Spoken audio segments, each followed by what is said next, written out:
Bienvenidos a Let It Happen, la conversación de liderazgo, donde el liderazgo se examina, no se explica. Este es un espacio para líderes que entienden que el cambio no fracasa por falta de estrategia, sino por la forma en la que nos presentamos frente a él. Cada episodio está anclado en un capítulo del libro Let It Happen, no para repetirlo, sino para ponerlo en movimiento. Soy Mau Espinosa, autor de Let It Happen, acompañado de Julio de Villasante, especialista en liderazgo experiencial, cultura y trabajo con caballos. Juntos te vamos a llevar en esta aventura de Deja que Suceda. Arrancamos. Hola amigos, bienvenidos a Leadership Conversations de Liderazgo. Estamos aquí nuevamente en otro capítulo del libro Let It Happen, Deja que Suceda, un libro que pueden encontrar en las plataformas de Amazon, Gandhi y otras plataformas de ventas. Seguramente aquí estarán viendo los links o si no los ven en la parte de abajo, los invitamos a que compren el libro. Este podcast está hecho precisamente con las teorías que están detrás de cada uno de los capítulos. Un libro de fácil lectura, pero que cada uno de los capítulos trae muchas teorías detrás de comportamiento, principalmente de comportamiento humano. En este caso, el capítulo se llama Pelé y tiene que ver con etiquetas. Y por ahí quiero empezar. Julio, bienvenido, muchas gracias por estar aquí nuevamente. Seguimos platicando de liderazgo, partiendo de este libro de Let It Happen, Deja que Suceda, y ahora platicar un poco de etiquetas. Y quiero entrar directo al tema. ¿Qué son las etiquetas para ti y cuál es la primera etiqueta que te acuerdas que traes tú en tu vida? Hola Mau, encantado de seguir platicando, aprendiendo, compartiendo. La primera etiqueta para mí fue como una piedra. He de ser honesto que eso lo descubrí muchos años después. Y esa etiqueta fue patrocinada, por decirlo de una manera, por mi papá cuando yo nací, el primer hijo varón, y tuvo a bien de ponerme la etiqueta de el rey. Entonces, esa etiqueta del rey uno podría pensar que, pues, dices, ay cabrón, pues es como importante, ¿no? Es así como la figura. Una etiqueta de amor. Una etiqueta totalmente de amor. Que al pasar de los años, de repente fui descubriendo que lejos de ser un algo que me impulsara, era un gran peso específico en la vida de este personaje que habla, que además agarra un impulso todavía más pesado cuando mi papá muere cuando yo tenía 11 años. Uh-huh. Entonces, de la etiqueta todavía se sumó el siguiente acto, por decirlo de esa manera, y sí, pareciese que el rey es una etiqueta de amor, y es una etiqueta como muy especial, y en realidad es que después, cuando empecé a analizarlo y a través de trabajarlo conmigo, con terapias y con todo lo que he podido lograr y hacer en la vida, me di cuenta que era un lastre. Uh-huh.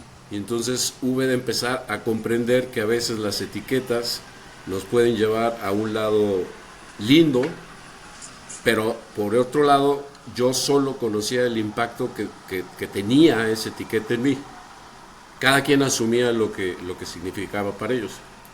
Claro, y ese es un grande tema en etiquetas, ¿no? Porque tenemos etiquetas que vienen del amor y tenemos etiquetas que vienen de la burla, ¿no? Y tienen impactos distintos. Mientras esa etiqueta de rey para ti, en el libro hablamos de Pelé, y ahorita vamos a entrar en ese tema, son etiquetas o apodos, porque rey es el apodo, la etiqueta es el valor que le dimos al apodo, ¿no?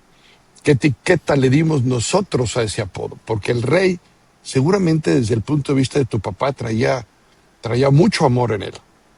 Ahora, lo que le fuimos construyendo a ese apodo, empezaron a hacer etiquetas. Y ahí es donde empiezan esos pesos, ese bagaje, ese concepto que nos termina amarrando. Entonces hay una gran diferencia entre apodos y etiquetas, Ujú.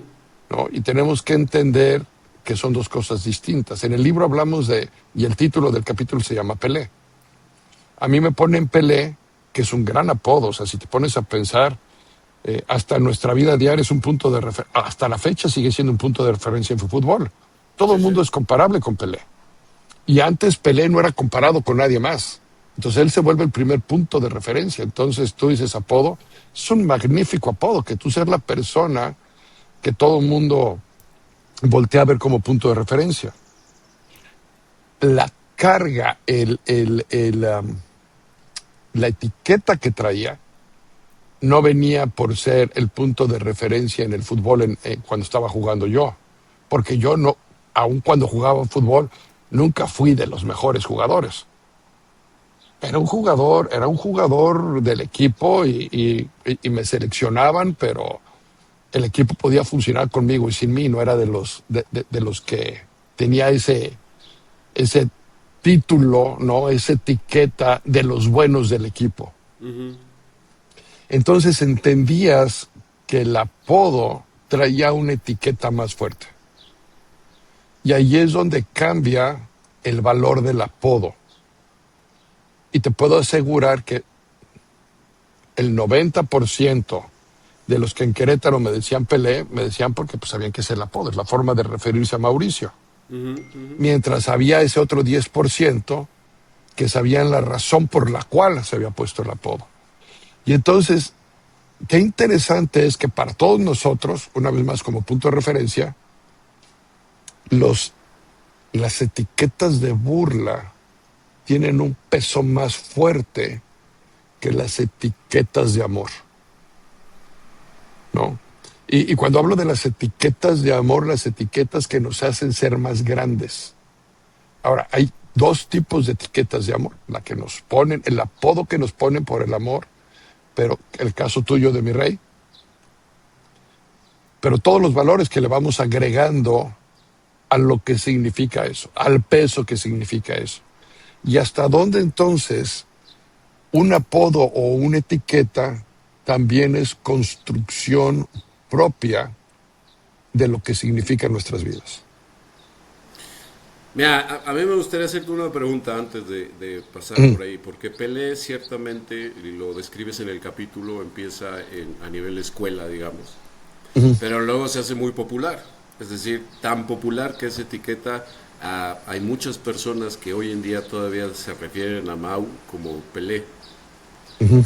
Esa parte social en la escuela tenía una implicación. ¿Cómo fue adentro de tu casa? ¿Cómo fue cuando esa Adentro de mi etiqueta llegó adentro de tu casa? O sea, con mis con mamá, papá, hermanos y demás. no, fíjate que nunca se platicó. Evidentemente me quiero imaginar que sí la sabían, porque pues llegaban los amigos y en vez de decirle a mi mamá dónde está Mauricio, le decían dónde está Pelé, y mi mamá les decía está en su cuarto, está allá abajo, etcétera, ¿no? Pero nunca se platicó en sí, o sea, y a lo mejor ese es un gran tema, ¿no? Que nunca supieron, a lo mejor en mi casa, si me afectaba o no me afectaba el apodo. Ujú. O sea, por un lado, en ese momento, a lo mejor no lo pensé tanto, te voy a ser sincero, a lo mejor el efecto, no lo pensé tanto, pero sí lo sentía. Sí sentía la razón del origen del apodo en ciertos momentos. Y vamos a hablar ahorita de espejos, ¿no? Pero había momentos que el espejo me recordaba el por qué tenía ese apodo. Ok. O que yo creía que me recordaba, ¿no? Años después me doy cuenta que era un espejo 100%, que la otra parte no lo veía así. Entonces vamos a hablar de espejos aquí en un rato más y cómo nos ayuda a entender dónde estamos y qué significan.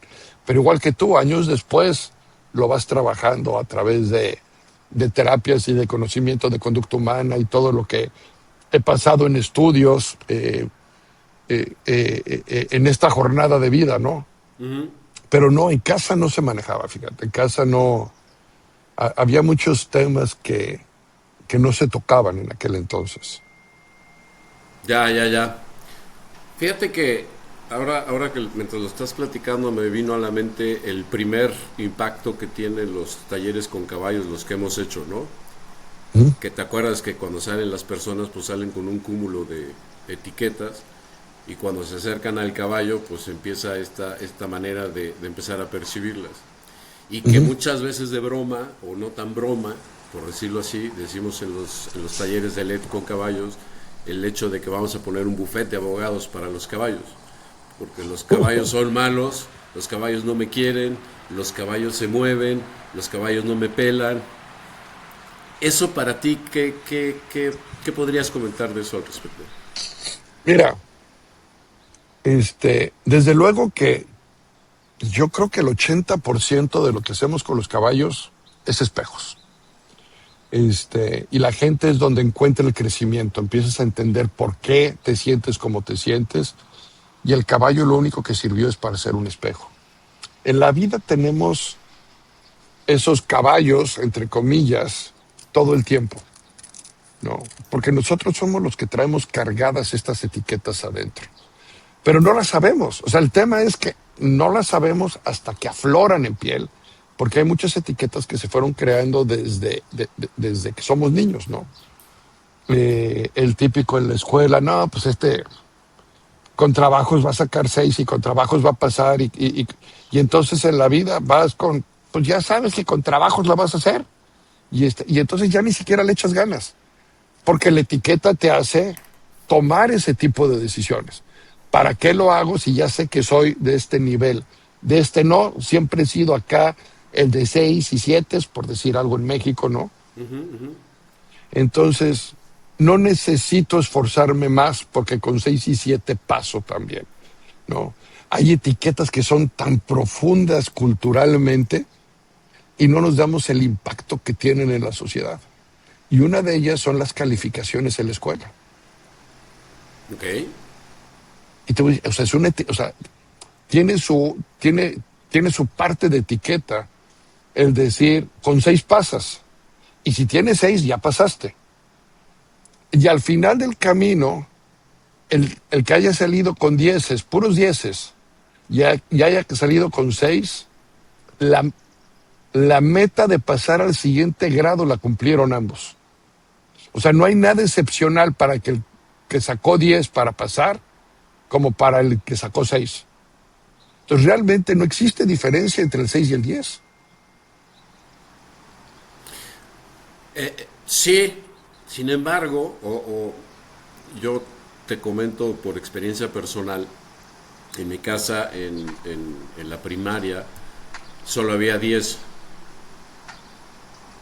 Entonces, 9, 8, tal, no era suficiente, lo cual en mí generó un impacto el hecho de nunca es suficiente. Claro, a lo que yo voy es esto. O sea, culturalmente, y tú ya lo llevaste al micro, a mi casa, ¿ok? O sea, culturalmente tú sacar 6 o sacar 10 es lo mismo. Lo mismo. A nivel académico, de pasar de primero a segundo, a tercero, a cuarto, a quinto, secundaria, prepa, universidad, no importa. Mientras des la calificación aprobatoria, de aprobatorio para arriba, de aprobatorio excelencia, no hay una diferencia en el sistema, hay una diferencia en el individuo. Ajá, ajá. ¿Sí? O sea, el sistema te dice, tienes que pasar. La parte individual es la que debería de cargar con esa mejora. Ahora, si la parte individual tiene que cargar con esa mejora, ¿cuál es la razón por la cual queremos alumnos de primer nivel? Entonces, por ejemplo, este es un tema que estamos trabajando con Joseph también, con todos los jóvenes, donde empezamos a entender que el estar en estos niveles de 9, 10, excelencias, debe de construir el largo plazo, la visión, no el corto plazo, el resultado de hoy. Y ese es el gran impacto, yo creo que de repente le hace falta las etiquetas. Mientras el resultado de estar en estos niveles de dieces, de excelencias, debería de tener un tipo de llamado, un sistema que nos hiciera pensar más en el largo plazo, en la visión del alumno, del por qué es importante estar a estos niveles versus lo que significa el 6 y el 7. Y el impacto lo vemos en los negocios hoy. Hoy vemos, tú has estado en los negocios, cuando estamos consultando, la importancia es el resultado de este mes y pasar el mes. Y la construcción en el tiempo de la empresa, cuando hablamos de visión, cuando hablamos de estrategias de 24, 36 meses, de lo que estamos haciendo ahorita, cómo va a impactar en el futuro, en los mismos vendedores, cuando voltean a ver lo que significa su trabajo en el día a día hacia el futuro, pues por lo general están viendo nada más el día a día. Y eso es resultado de nuestra cultura, de lo que estamos viviendo desde que somos chicos. Nos enseñan a resolver el hoy. Y pocas veces nos enseñan a planear el futuro. Entonces, cuando no tenemos esta planeación de futuro, y estoy etiquetando al sistema, y estoy etiquetando a la cultura ahorita, pero la tengo que sacar para poder entender cómo estas etiquetas que por todos lados nos ponen, y por todos lados o tenemos el velcro que se nos pegan, o tenemos el teflón que las repele. Pero hasta dónde ese velcro o ese teflón tienen un origen de decisión, de toma de decisión. ¿Qué me conviene que se me pegue y qué conviene que se me repele? Y esto es algo, para los que están escuchando, que en el siguiente podcast, en el siguiente capítulo de Héroes, vamos a hablar mucho. Sin embargo, sin entrar tanto a ese tema, porque le vamos a dedicar todo un podcast a ese tema, regresando a esta parte de las etiquetas. Entonces, Julio, hay etiquetas que te las dan por amor y les ponemos cierta connotación. Hay etiquetas que te las dan por burla y viene la parte negativa, donde nos encanta irnos hacia abajo. Unos vienen del apodo mismo, no, vamos a hablar y lo que quiero entrar es a la diferencia entre apodo y etiqueta. Y hay otras etiquetas que vamos adquiriendo por la cultura y el sistema en el que vivimos. Y no quiere decir que esté mal o que esté bien, simplemente existen. Y cómo hay algunas personas que adquieren ciertas y hay otras que repelen otras, y como seres humanos estamos constantemente trabajando en esto. Ayer, hablando, ya sabes que hacemos este capítulo en inglés y en español, ayer que lo hacía con Joseph mencionaba algo muy interesante. Dice, parece ser, y hay teorías alrededor de esto, que los primeros, que vivimos para que los primeros años de nuestra vida nos generen todas estas etiquetas, y el resto de la vida nos la pasemos viviendo, resolviendo estas etiquetas que nos pusieron. Sí, coincido. Es como si de los 0 a los 7, 8 años nos entregan nuestro examen de etiquetas, como si fueran pistas, y conforme va pasando el tiempo, pues hay que irlas modificando, cambiando, dejando. Ojo, más que la etiqueta, el impacto de la etiqueta. Porque ahorita que decías lo de los vendedores, por ejemplo, lo hemos visto muchas veces, que ya las personas tienen la etiqueta, este es el crack, este es el bueno, este no, este es este es el otro. Y las mismas personas actúan y digamos casi hasta se comprometen con la etiqueta que tienen. Y entonces se empieza a armar una cultura, se empieza a armar un ambiente dentro de las agencias, dentro de la empresa, que es, podría decirlo yo, antagónico de planear y de crecer, así como lo planteabas tú. Uh-huh. Es como el pretexto ideal para quedarse anclado y sentado. No hay forma, hasta que no lo ven de otra manera, uh-huh, en que puedan tener esta visión a largo plazo. No nada más pasar la calificación, pasar el mes. Más allá de pasar y de brincar el mes, no hay esta visión. Y todo esto viene, por ahí en el capítulo hablamos un poquito de la teoría del etiquetado, ¿no? Que Howard Becker es de los que trabajan mucho en esta de la teoría del etiquetado, donde nos dice que las personas no tienen identidades intrínsecas tanto como clasificadas por etiquetas sociales. Y una vez identificadas estas etiquetas sociales, una vez que se clasificaron estas etiquetas sociales, son tratados según la etiqueta, lo que produce ya el comportamiento de la persona en lo que la etiqueta refiere. Es decir, si yo a alguien lo etiqueté como el crack, tú lo vas a ver entrar al negocio como crack, ¿no? Lo ves caminando, porque esa es la etiqueta, le gustó la etiqueta, se puso la etiqueta. Y esa es una etiqueta positiva. Y la ventaja de eso es que hay una parte que es esta el self-esteem, ¿no? Esta autoconfianza que tenemos, confianza en nosotros mismos, conocimiento de nosotros mismos, que nos da la oportunidad de tomar estas etiquetas positivas y construir sobre ellas. Pero estamos hablando del porcentaje menor de los seres humanos. Porque es más fácil hacer los rabbit holes en las etiquetas negativas. ¿Qué pasa cuando te clasificaste en etiqueta con no, pues mira, ya Juan no va a dar, güey. Ya con que me dé el 50% de lo que le pido, ya estoy contento con él.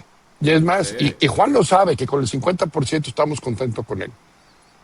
Existe la posibilidad de que Juan dé más del 50% con esa etiqueta. Con la etiqueta y los efectos de la etiqueta, no. Sobre todo si no la ve. Una vez que la tenga clara, por supuesto que sí. Que es parte de lo que vamos a hablar más la próxima vez, ¿no? Cuando hablemos de conscientemente qué es lo que podemos hacer. Sí, pero a ver, quiero hacer una pequeña pausa porque me parece que tu vida es un gran ejemplo y creo que se puede plasmar muy bien. Tú vivías en Querétaro y tenías ya todo un contexto de etiquetas, hablas de Pelé, hablas de Flaco, etc., etc. en el libro. Luego te vas a vivir a Estados Unidos. Pueblo nuevo, vida nueva, sociedad nueva, y ahí me imagino que te debió haber un poco como empezar de nuevo, porque aquí nadie me conoce. Aquí tengo que empezar a construir, por decirlo de una manera. Aquí puedo ser yo. Esa es una frase muy clásica, ¿no? De los que viven fuera. Allá era yo muy feliz porque podía ser yo. Y cuando regresamos a nuestra casa parece que algo se conecta que ya no puede ser tú. En tu caso, tú te fuiste y dejaste unas etiquetas en Querétaro. Luego hiciste tu vida allá. Generaste una nueva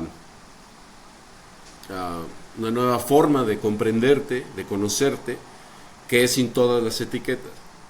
Pero luego tu vida también se hace en México. Es decir, nunca has dejado de estar aquí.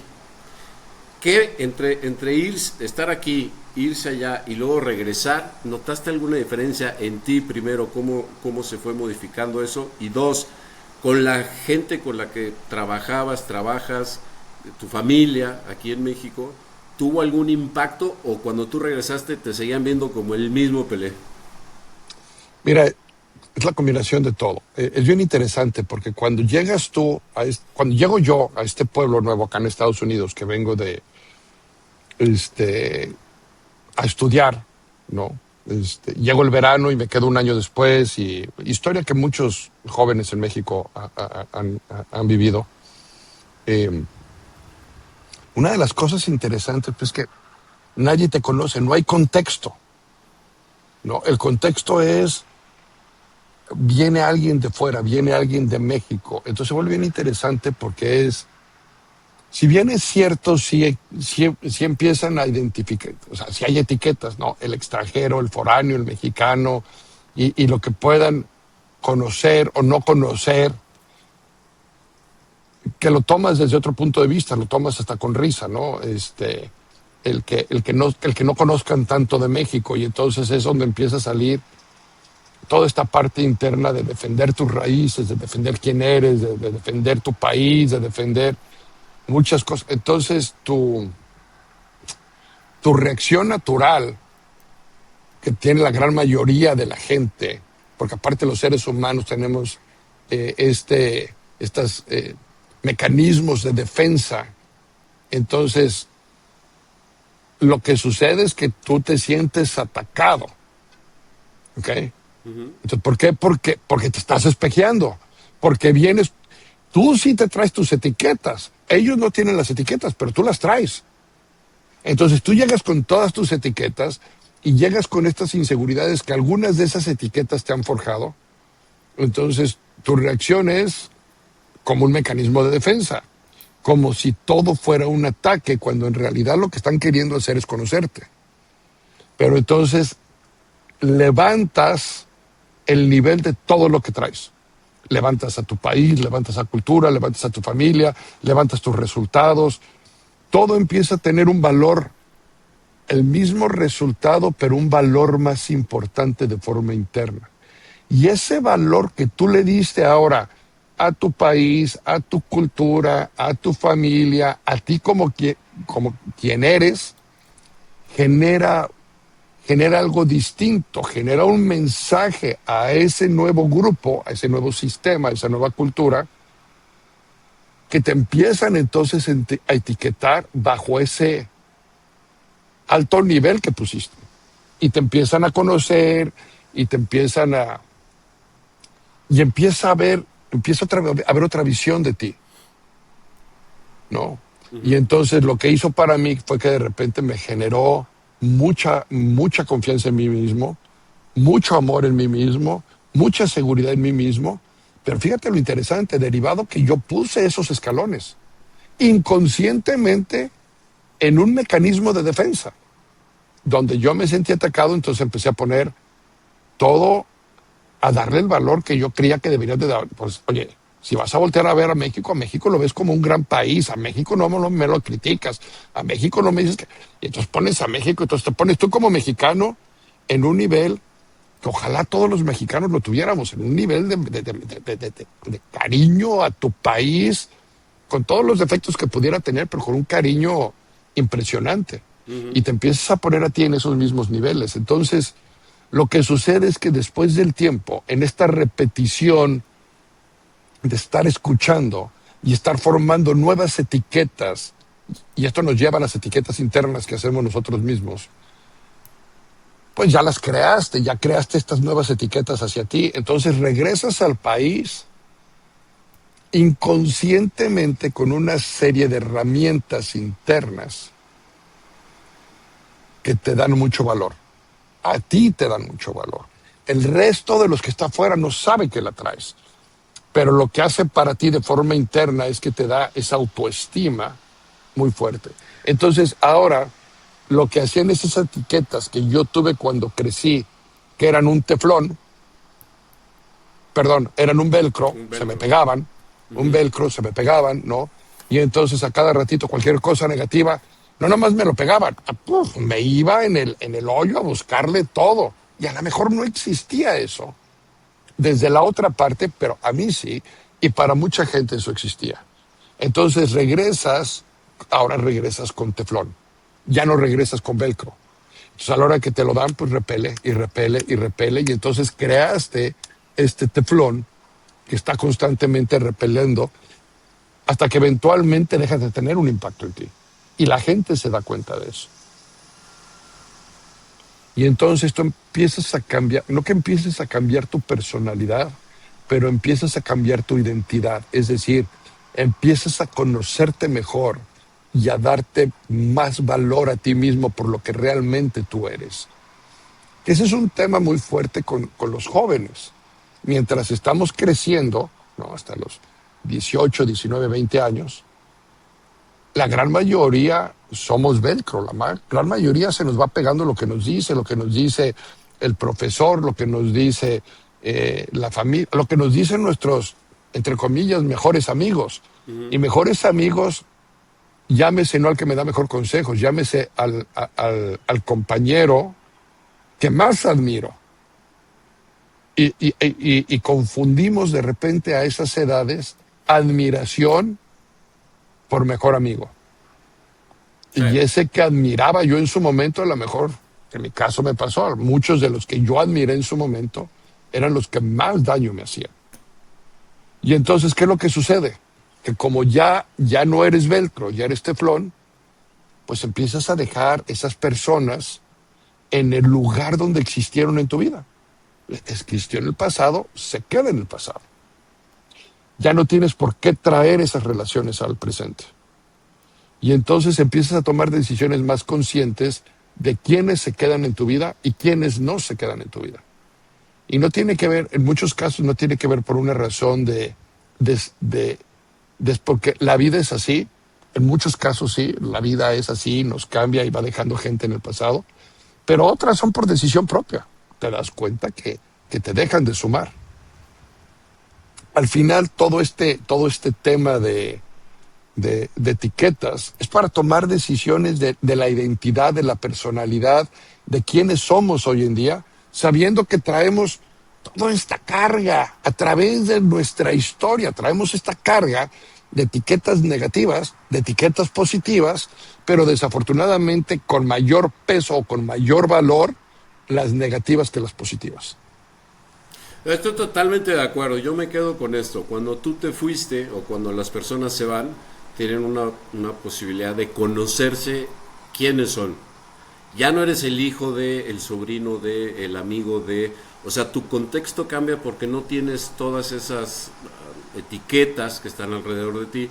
Y hay mucha gente que cuando sale dice, me pude conocer, supe quién soy. Pero luego regresan al lugar de donde viven, digamos, después de un viaje. De origen. Y pareciese que te vuelves a conectar con muchos de esos patrones porque te empiezas a mimetizar otra vez con esas etiquetas. Lo que me llevo es que cuando tú te fuiste y cuando tú regresas al final del día o cada vez que vienes para acá, los reflejos de los que hablabas hace rato, más allá de la etiqueta, sino el espejo, el reflejo, para ti debe haber cambiado. Es decir, los reflejos que tú veías antes de conocerte se movieron a otro espacio una vez que tú empezaste a conocerte a través de en este caso, estar retirado, ¿no? O sea, de viaje, pues. ¿Mm? Pero eso hizo que tú invirtieras en ti, consciente o inconscientemente, y te conocieras, que ese es el punto medular, y yo creo que en el liderazgo es un punto medular. Conocerme, el autoconocimiento, la autoconciencia, y no dejarlo nada más como en el esto es así, así fue. Sí, mira, evidentemente a través de los años, en mi caso, porque sabes que me gusta mucho la conducta humana, pues ya empiezas a estudiar y empiezas a darte cuenta de qué fue lo que pasó en ese momento, ¿no? Y eso se conoce como gestión de identidad. Erwin Goffman, que es uno de los maestros en este tema de gestión de identidad, él dice que una vez que la etiqueta se pega, las personas gestionan su identidad alrededor de ella. Entonces el tema es, ¿cuáles son esas etiquetas hoy en día que traemos pegadas? Porque nuestra identidad la estamos gestionando alrededor de ella. Y luego, inclusive puede terminar escondiendo parte de esa etiqueta, a veces sobrecompensando esa etiqueta, integrándola. Y lo que tenemos que entender es cómo identificamos el efecto que está teniendo esa etiqueta en nosotros para poder trabajar con ella. Sobre todo, una vez más, sobre todo las etiquetas que no están construyendo nuestra vida. Ahora, ¿vamos a tener la posibilidad de quitarnos todas las etiquetas que no construyen en nuestra vida? No. La realidad es que no. Son, una sale, la otra se esconde, luego la que se escondió volvió a salir y otra que teníamos ahí súper escondida, de repente encontró la forma de cómo salir. La pregunta es cómo estamos construyendo etiquetas que sean más fuertes, más allá de dejar de que las que nos golpean dejen de existir. La pregunta, estas etiquetas que necesitamos construir también para que nuestra identidad sea más fuerte. Porque por otro lado, eh, la famosa profecía autocumplida, ¿no? Cuando existe esta definición de alguna situación que falsa al principio, ¿eh? La gran mayoría empieza como que algo es falso, pero termina con conductas que provocan haciendo la verdadera. Por ejemplo, y podemos hablar hasta de negocios, ¿no? Yo puedo empezar a etiquetar un negocio diciendo, oye, no vayas ahí, la verdad es que, mira, el servicio está, o sea, le empiezo a poner todas las etiquetas, el servicio está malo, está esto, pero te estoy hablando de mi experiencia. Pero si empezamos a etiquetarlo, eventualmente el negocio es malo. Sí, sí. Y ni siquiera le damos la oportunidad de que sea bueno. Y eso no nomás lo hacemos con el negocio. Híjole, eso lo hacemos una vez más con nuestro equipo mismo, con nuestra gente mismo. Entonces, falsa el inicio, y esto yo lo veo mucho en muchas juntas, la narrativa en la que empiezan las reuniones y se los digo, ya ver, ya etiquetaste que esta junta va a ser una junta pesada, difícil, y aún así quieres encontrar buenos resultados. ¿Por qué la etiqueta? La pregunta es, ¿por qué la etiquetaste antes? Y muchas veces es para evitar la respuesta de la misma, ¿no? O sea, como que quieres quitarle el pretexto, como que tú mismo sabes que para ti va a ser difícil, o sea, una vez más es un espejo de la misma, ¿no? Sí, eso a mí me llama mucho la atención, inclusive juntas que de repente empiezan. No les quiero quitar mucho tiempo, vamos a hacerlo rápido. Dices, como ¿para qué empiezas a etiquetar la junta? Entonces, no les voy a quitar mucho el tiempo, esto es rápido, automáticamente estás diciendo que no es importante la junta. Lo primero que todo el mundo piensa es, ¿para qué tenemos la junta? Es correcto. No. Fíjate lo interesante de esto, hubo un experimento que ha salido en algunos libros, estoy tratando de acordarme cuál fue. Bueno, que lo hicieron dos señores, Jackson y Rodstow, donde ellos le dijeron a un grupo de alumnos, escogieron un grupo de alumnos al azar, ¿ok? Y les dijeron que intelectualmente eran sobresalientes, que el resultado de ellos era superior al de sus compañeros. No había ninguna diferencia real, no había ninguna diferencia en nada. Simplemente no me les dijeron a este grupo, los llamamos aquí porque ustedes intelectualmente son sobresalientes. ¿Qué crees que es lo que pasó el resto del año? Pues esos alumnos dieron mejores resultados. Ok. Les dijeron, se la creyeron, se apropiaron y ejecutaron. Hay otro experimento, y estoy tratando de acordarme de cuál, de los autores, que también, igual en la universidad, el profesor le dijo a sus alumnos, tenía dos salones de clases, con un salón lo hizo y con el otro no, daba la misma clase. Al primer salón les dijo, señores, todos ustedes, a partir de hoy, ya pasaron el curso. Ya, pasado, y con excelencia. Su único trabajo es, para no perder la excelencia, es asistir al salón de clases y entregar sus asignaciones, sus tareas. Lo único que tienen que hacer. Presentarse al salón y presentar sus asignaciones. Si ustedes se presentan y hacen sus asignaciones, el nivel más alto, 10, o que fue en Estados Unidos, entonces se califica con A más, les dijo, el A más no lo pierden. Pero cada asignación que no entregues, o cada día que no te presentes a clase, o cada examen que no te presentes, en el examen puedes sacar lo que quieras para contestarlo. Libro abierto. Pero si no te presentas, entonces te voy a ir quitando puntos. Y al otro salón no le dijo nada. Al otro salón normal. Tienen clases, vamos a tener asignaciones, vamos a tener tareas. Lo normal. ¿qué salón se desempeñó mejor? Uno está en la búsqueda de la calificación, otro está en proteger la calificación. Yo pensaría que el que está en búsqueda de la calificación. Pues el que la protegió, Oh, y de forma significativa. ok. Sí. Uno pensaría que ya la tengo, lo único que se presentaban a tiempo, no faltaban a clases, las asignaturas las entregaban de mucho mejor nivel que el otro que la estaba buscando.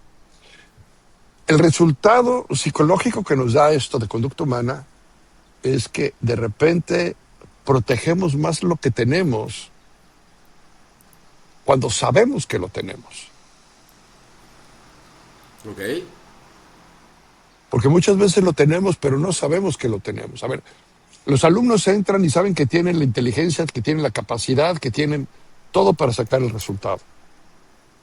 Pero estás peleando por el resultado en vez de proteger el resultado,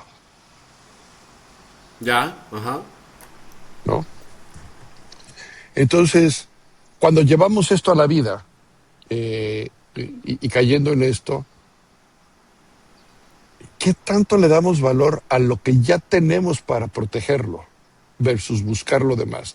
Aquí significa el valor de lo que ya tienes. Entonces, en la narrativa constante, evidentemente el profesor les recordaba el valor de lo que ya tenían. Les recuerdo que tienen su 10, les recuerdo que tienen su excelencia, les recuerdo que esto es lo que significa. Todo el tiempo era recordarles el valor de lo que ya tenemos. ¿Realmente hoy en día a nuestras vidas le damos el valor de lo que ya tenemos? ¿Cuántas veces nos la pasamos en la búsqueda de algo adicional y dejamos de proteger lo que ya tenemos? Dejamos de trabajar en lo que ya tenemos para exponenciar lo que ya tenemos. Y esas son las etiquetas positivas, porque es más difícil pensar que las cosas pueden ser mejor para algunos y es más fácil pensar en que las cosas pueden empeorarse para otros. Bueno, al final del día creo que volvemos a tocar el mismo tema, ¿no? El lenguaje. Y cómo el lenguaje y la narrativa, ya lo habíamos visto en el podcast pasado y en el antepasado, lo que significa la narrativa interna, que se puede ir al dark side, al lado, vamos a llamarle negativo, o se puede ir al positivo. La tendencia casi siempre es irse al negativo.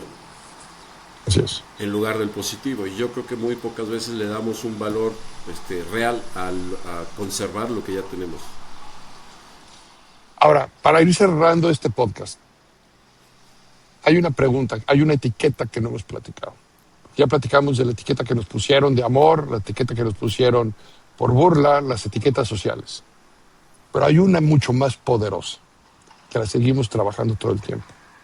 Las etiquetas que nos ponemos nosotros a nosotros mismos, que ni siquiera las platicamos. Eso es tema como para otro podcast. Pero sí, por supuesto que sí. Y eso lo hemos visto y lo seguiremos viendo cada vez que hay talleres con caballos. Porque no hay forma que tú no te des cuenta y que tú no sepas las propias etiquetas que tú te pones a ti. Y que nadie sabe, ¿eh? Y que son etiquetas negativas. Son etiquetas que no construyen. Son etiquetas que te hacen daño. Y que a propósito, entre comillas, te las pones y las abrazas. Y las validas. Y las validas, por supuesto. Y de ese tema, o de este tema de etiquetas, estamos hablando que las etiquetas positivas, las etiquetas que nos afectan, que nos han afectado, que seguimos viviendo con ellas, que tenemos estos espacios cuando llegamos a una oficina, por ejemplo, nuevos, y empezamos a sentir ciertas emociones de lo que creemos que la gente tiene con nosotros. O sea, nos empezamos a espejear, ¿no? Por lo general, tú entras o entras a un evento social, olvídate de una oficina, entras a un evento social y empiezas a sentir ciertas cosas, a hacer ciertos comentarios, hasta dónde realmente te estás espejeando y hasta dónde realmente ese momento de interacción es real desde lo que tú crees que es para ti. Yo se le sumaría también los patrones de conducta social, que muchas veces lo puedes ver, que personas que quizá no lo harían en un daily basis, empiezan a compartir estas etiquetas de otros, como decías tú, ese negocio es malo, ese negocio es malo, ese negocio es malo, y que su propia proyección se ve confirmada a través de esta interacción. Es decir, si yo estoy en un lugar donde las personas están criticando, yo, además de entrarle quizá a la crítica, para mí me queda claro que cuando yo me vaya de ahí, yo voy a ser expuesto y puedo ser criticado. Y además le sumaría que cuando entro a un lugar, si yo traigo el recuerdo de que las personas son criticadas, pues obviamente en esta etiqueta que tengo yo voy a empezar a ver a todos con cara de me están criticando. Pero no es otra cosa más que el espejo que a mí me tocó vivir y que yo conviví y fui parte de. Exacto. Entonces, si este capítulo les interesó, si este podcast les interesó, esta parte de las etiquetas, y quieren saber cómo trabajar ahora con ellas, en nuestro siguiente podcast, el siguiente artículo, por cierto, si no han leído los artículos una vez más, tenemos toda la serie de artículos, vayan a letithappen.net, que es nuestra página web, ahí van a encontrar todos los artículos de los podcasts, ahí van a encontrar las ligas a los podcasts anteriores, si no los han visto, para que tengan la secuencia. El próximo se llama Héroes, y vamos a hablar de cómo este concepto de héroes, que aparte es un concepto psicológico también, tiene efecto en nuestras vidas hoy en día. No se lo pierdan, es muy interesante y es una continuidad perfecta a este podcast. Julio, ¿algún mensaje final para nuestra audiencia? Pues como algún día leí que en la sala de los espejos no hay imágenes, solo reflejos. Hay que estar muy atentos de qué es lo que nos está reflejando todas las interacciones con jefes, familia, colegas, etc.